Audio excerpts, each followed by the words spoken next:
Bom dia pessoal, tudo bem com vocês? Sou o professor Ray Lopes, professor de Geografia da turma do nono ano A e B do Colégio Lidírio Ferreira Lima, Espantagado, em Queimadas, na Bahia. Bom, na aula passada nós falamos aí sobre o que é geografia e qual a importância da geografia para a sociedade, certo? E hoje nós vamos falar de um outro conceito. Hoje nós vamos falar sobre a globalização. Falar um pouquinho da globalização, dos fluxos de transporte aéreo em todo o planeta, né? A introdução, na verdade, ao conteúdo que a gente vai estar trabalhando com vocês agora na primeira unidade, que é o mundo global, as origens e desafios enfrentados pelo processo de globalização, ok? Mas o que vem a ser globalização, professor? Bom, de forma bem, digamos assim, em síntese, bem simples, a globalização, na verdade, ela é, como é que nós podemos dizer? A globalização, ela é entendida como a integração,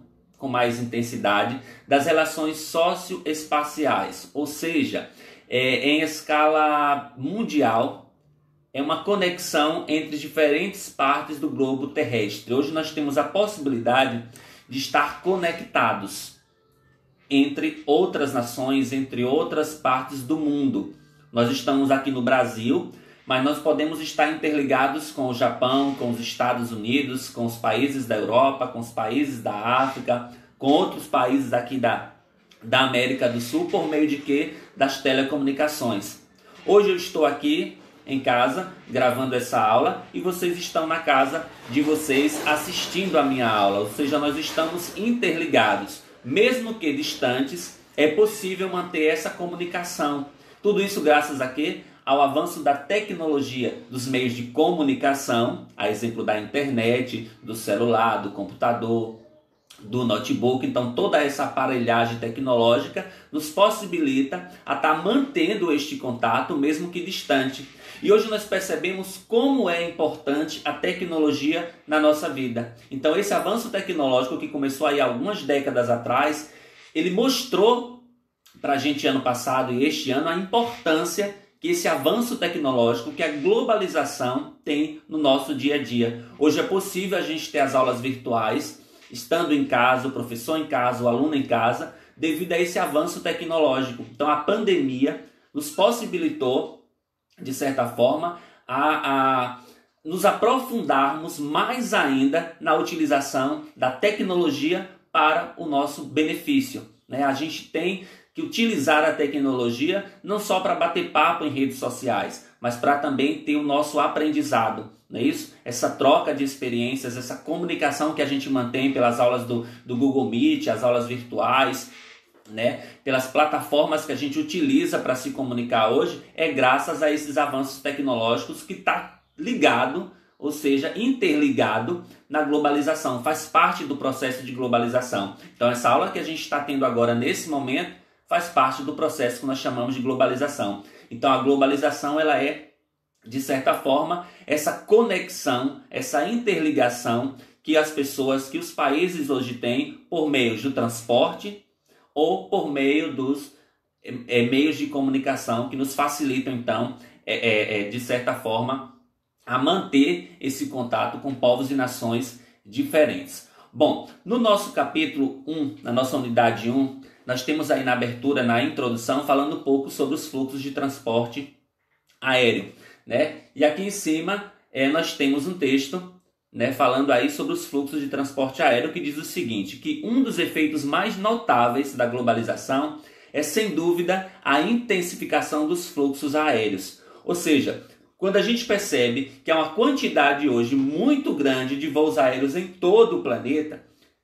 pessoas saindo do Brasil para ir para a Europa, saindo da Europa para ir para o Japão, saindo do Japão para ir para os Estados Unidos, hoje de forma muito mais rápida, né? Antigamente só quem conseguia fazer viagens aéreas, por exemplo, eram pessoas consideradas pessoas ricas, porque um transporte, um voo aéreo, uma passagem de avião era muito cara. Hoje em dia, o avião está popular. Qualquer pessoa consegue viajar de avião porque é um custo muito barato. Muitas vezes sai mais em conta você viajar, fazer uma viagem, por exemplo, daqui da Bahia para São Paulo de avião, do que você sair de ônibus ou sair de carro próprio. A viagem é mais curta, ela é mais rápida e ela acaba sendo bem mais em conta também. Então, essa intensificação dos meios de transporte provavelmente, principalmente dos fluxos aéreos, é um dos principais, digamos assim, meios da gente perceber a globalização, essa interligação entre as nações, entre o mundo, na verdade. A imagem de abertura, ela mostra o resultado de um levantamento de dados que foi feito em mais de 58 mil rotas comerciais de tráfego aéreo em todo o planeta. Então aí a gente percebe todos os voos comerciais praticamente que existem em todo o planeta. Então mais de 58 mil rotas foram traçadas nesse mapa aí, fazendo praticamente esse mapa somente com linhas por onde passam, na verdade, esses voos aéreos em todo o planeta. Lembrando que esses dados aí é do ano de 2013, ok? Bom, esses dados nos revelam algumas informações sobre a aviação civil no mundo. Observem que nesse mapa a gente consegue perceber alguns traços, alguns pontos luminosos e alguns mais escuros, algumas linhas brancas e outras linhas azuis. Vamos identificar o que significa esses pontos luminosos e o que significa essas linhas azuis, as mais escuras, ok? Bom, aqui nós temos do lado uma legenda explicativa que fala sobre os pontos luminosos, o tráfego intenso, ou seja, quando a gente observa nesse mapa aí, essas linhas brancas formando esses pontos luminosos, e aí a gente consegue identificar algumas áreas mais luminosas do que outras, a gente percebe então que essas linhas de tons mais claros, elas representam os voos curtos, né? E as linhas azuis, as rotas mais longas. Algumas regiões de maior concentração de pontos luminosos. A gente consegue perceber uma região aqui, que é os Estados Unidos, e aí se a gente perceber o leste dos Estados Unidos, o litoral dos Estados Unidos, ela está bem luminosa, enquanto a parte oeste dos Estados Unidos está menos luminosa. Então o litoral dos Estados Unidos com bastante intensidade de voos. A gente consegue perceber uma outra área que é aqui na Europa, né? A Europa a gente percebe então uma intensificação de fluxos aéreos também muito grandes, voos curtos e intensos. E uma outra grande área luminosa é aqui na parte leste da Ásia, mais especificamente aí no leste da China e também em todo o território do Japão, que é uma ilha. A gente percebe também vários pontos luminosos. Então nós temos aí 3 grandes fluxos intensos de voos aéreos. Leste dos Estados Unidos, também na Europa e também na China. São os 3 pontos aí de maior concentração de fluxos aéreos. E nós percebemos também que essas áreas aí, elas têm maior intensidade de fluxos aéreos, tanto de curto como também de longa distância. Um outro ponto que chama a atenção também, a gente pode observar aqui, e aí tem uma outra legenda também explicativa aqui embaixo, falando sobre o movimento reduzido. Enquanto nós temos lá em cima, nos Estados Unidos, na Europa e na Ásia, os pontos luminosos, as áreas luminosas que representam grande intensidade de fluxos aéreos, nós temos aqui, exemplo, na América do Sul, áreas em que praticamente não existem pontos luminosos, né? A gente tem concentrações de linhas brancas e até mesmo azuis, muitas linhas azuis, que são os voos mais longos, mas com pouca intensidade de pontos luminosos, né? A gente percebe um ponto luminoso lá no leste do Brasil, onde representa aí São Paulo, Rio de Janeiro, que são as cidades globais, né? Onde a gente tem uma concentração, um intercâmbio comercial com outras nações mais afloradas em São Paulo e no Rio de Janeiro. Já no restante do território brasileiro e da América do Sul, a gente já percebe que não há essa intensidade, ou seja, esses movimentos aéreos eles são mais reduzidos. Então essas regiões com pouca, digamos assim, concentração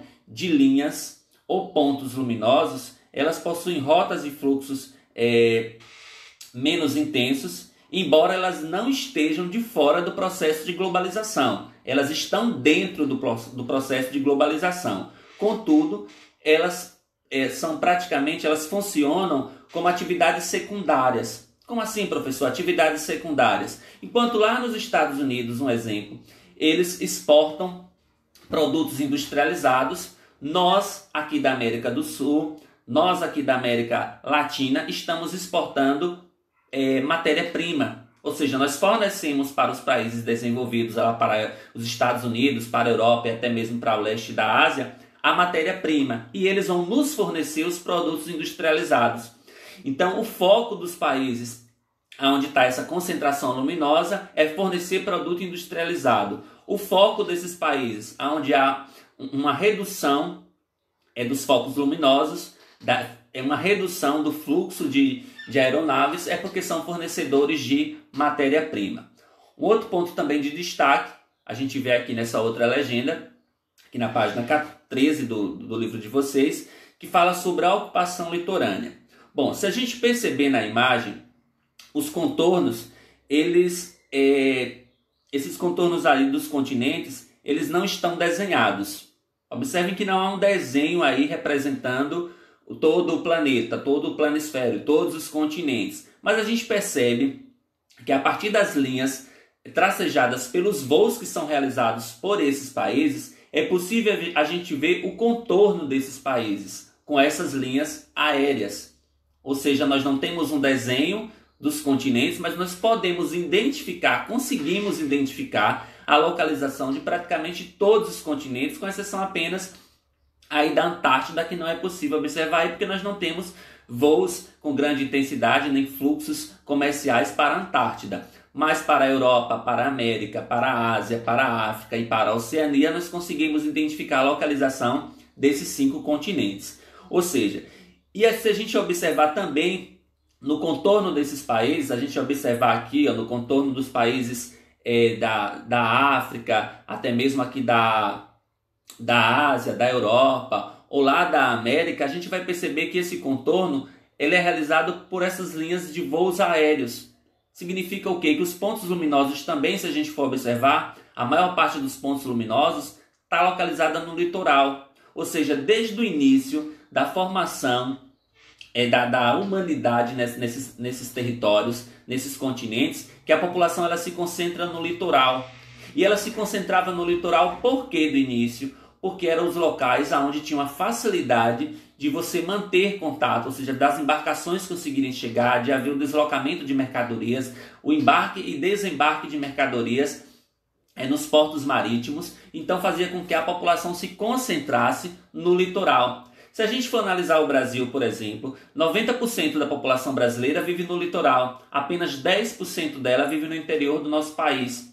Ou seja, boa parte da população está concentrada no litoral. Por quê? Porque é no litoral onde estão as grandes capitais brasileiras, é onde estão as grandes cidades, é onde estão os grandes centros industriais e, consequentemente, as melhores qualidades de vida, melhores oportunidades de trabalho, melhores instituições de educação. Então, acaba atraindo a população para essas áreas. Então, desde o início da formação da humanidade que a gente tem essa concentração. Então, o desenvolvimento habitacional, ele permanece, de certa forma, predominantemente desde dos tempos remotos, próximo ao litoral, fazendo com que a gente tenha, então, todo esse desenho formado por voos aéreos. Bom, um outro ponto que chama a atenção também do nosso assunto, da nossa introdução, são aqui os voos mais longos do mundo. Nós temos 4 voos sendo destacados aí, como vocês observam no livro de vocês, né? O voo mais longo do mundo é o voo que sai de Dubai, dos Emirados Árabes Unidos, com destino à cidade do Panamá, no Panamá, na América Central. Esse voo tem uma duração de aproximadamente 17 horas e 35 minutos. E o percurso desse voo é de 13.821 quilômetros de distância. Então esse é considerado o voo mais longo de toda a história. Bom, nós fizemos então aí uma introdução só para a gente perceber a quantidade de voos aéreos que existe, e a gente consegue identificar o que também?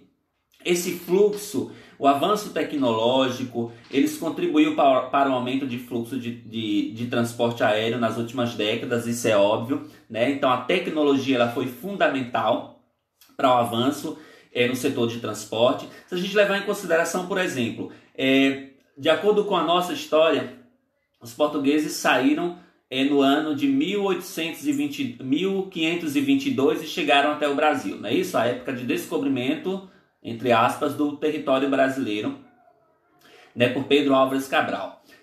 Essa viagem de Portugal até chegar ao Brasil, ela durou em torno de 45 dias, certo? Observe, 45 dias navegando lá de Portugal até chegar ao litoral brasileiro. Hoje, essa mesma viagem feita de avião dura 8 horas. Você sai daqui de Salvador com destino a Lisboa, lá em Portugal, e você tem um voo direto de apenas 8 horas de viagem.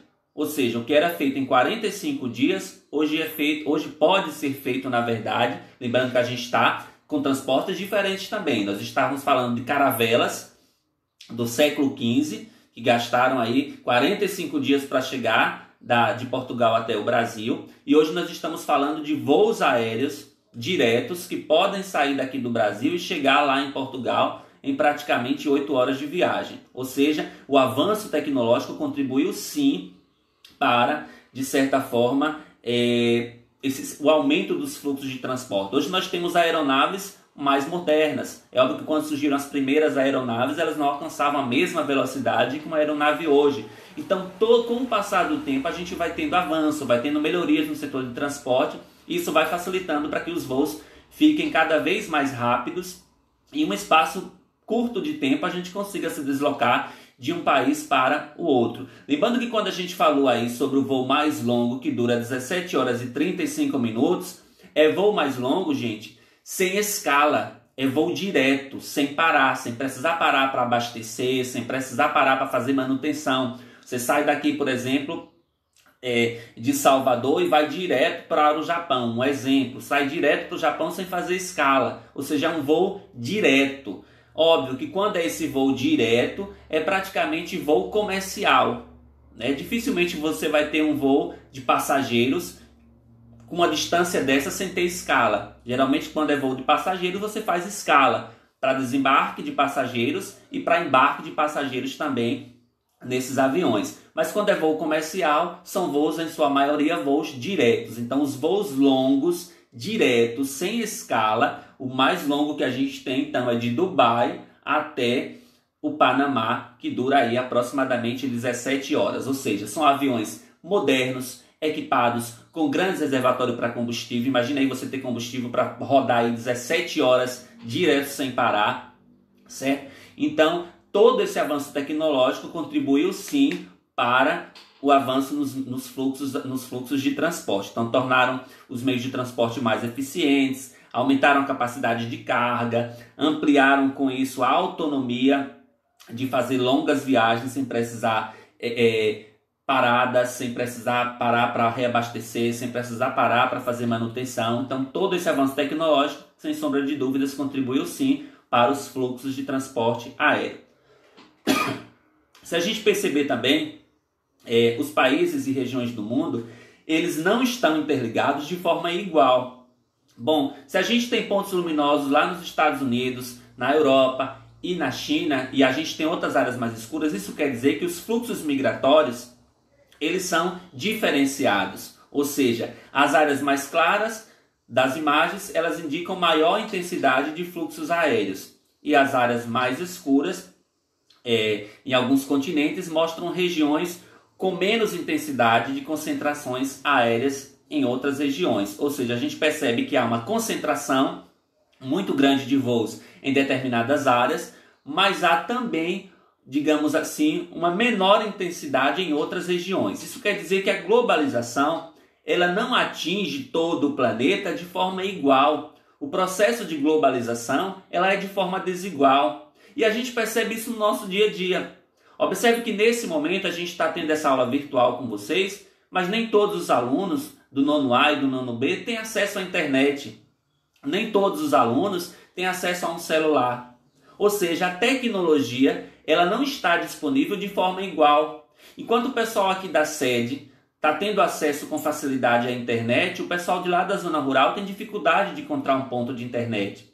Às vezes até tem um celular, às vezes até tem dados móveis, mas não tem o ponto de acesso para pegar a internet. Ele tem dificuldade em conseguir um local que tem acesso a sinal para a internet. Então, cada localidade apresenta uma dificuldade diferenciada. Ou seja, isso quer dizer que nem todo mundo tem acesso. Nós estamos no século XXI, no ano de 2021, E existe pessoa que não tem celular ainda? Existe. Existe pessoas que não têm internet ainda? Existe. Então a globalização, ela não é distribuída de forma igual em todo o planeta. Assim como os fluxos aéreos se encontram de forma desiguais, alguns países com maior intensidade e outros com menor intensidade, nos meios de comunicação é a mesma coisa. Tem pessoas aí que nunca pegaram no celular, tem pessoas que nunca assistiram uma televisão, tem pessoas que nunca ouviram as ondas sonoras de um rádio, porque a tecnologia ela não consegue chegar da mesma forma. Então a desigualdade social existe em todo o planeta, assim como a desigualdade tecnológica. Os meios de comunicação e de transporte, elas nunca chegaram da mesma forma. Assim como tem pessoas que nunca viajaram de avião, tem pessoas que nunca viajaram de ônibus, tem pessoas que nunca fizeram uma longa viagem de automóvel. Então, tudo isso mostra que essa tecnologia, que essa globalização, ela não é igual em todo o planeta. Ela encontra-se de forma desigual, má distribuída, certo? Bom, hoje nós paramos por aqui, foi só uma introdução ao assunto que a gente vai estar falando nas próximas aulas, que é a globalização, o processo de globalização, os desafios enfrentados pela globalização e as suas origens. Isso aí a gente vai ver no decorrer do nosso conteúdo. Por hoje a gente fica por aqui. Eu vou estar passando para vocês uma atividade proposta em 3 formatos, Word, PDF e Google Forms, certo? Deem preferência àquela que vocês tiverem mais facilidade, certo? E não esqueçam de respeitar o prazo para entrega da nossa atividade. Um abraço no coração de vocês e até o nosso próximo encontro. Fiquem com Deus.